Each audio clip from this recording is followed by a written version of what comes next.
திருப்பூர் மாவட்டம் தாராபுரம் பேருந்து நிலையத்தில் உள்ள பேக்கரி மற்றும் செல்போன் கடையில் இன்று அதிகாலையில் ஏற்பட்ட தீ விபத்தில் பல லட்சம் ரூபாய் மதிப்பிலான பொருட்கள் எரிந்து சேதமடைந்துள்ளன. அந்த காட்சிகளை தற்போது பார்க்கலாம்.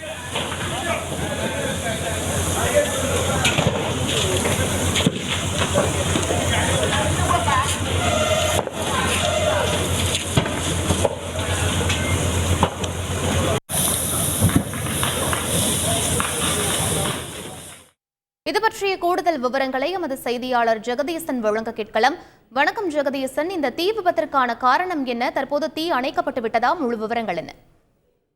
வணக்கம். திருப்பூர் மாவட்டம் தாராபுரம் பேருந்து நிலையத்தில் 100க்கும் மேற்பட்ட கடைகள் உள்ளது.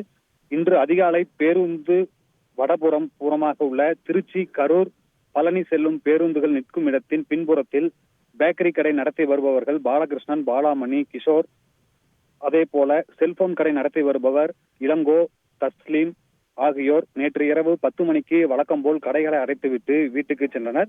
பிறகு பேக்கரி கடை நடத்துபவர்கள் இன்று ஞாயிற்றுக்கிழமை அதிகாலை கடைகளை திறக்க வந்தனர். அப்போது அடைக்கப்பட்டிருந்த கடைகளில் செட்டர்களில் இருந்து கரும்புகை வந்து கொண்டிருந்தது. இதை பார்த்து அதிர்ச்சியடைந்த கடை உரிமையாளர்கள் உடனடியாக தாராபுரம் தீயணைப்பு நிலையத்திற்கு தகவல் தெரிவித்தனர். தகவலின் பேரில் தீயணைப்பு நிலைய அலுவலர் ஜெயச்சந்திரன் தலைமையிலான 10க்கும் மேற்பட்ட தீயணைப்பு வீரர்கள் சம்பவ இடத்திற்கு விரைந்து சென்று 3 பேக்கரி கடைகளில் மற்றும் 2 செல்போன் கடைகளில் தீப்பிடித்து எரிந்து கொண்டிருந்ததை சுமார் 1 மணி நேரம் போராடி தீயை அணைத்தனர். அதற்குள் கடையில் இருந்த பொருள்கள் அனைத்தும் முற்றிலுமாக எரிந்து சாம்பலானது. விவரங்களுக்கு நன்றி ஜெகதீசன்.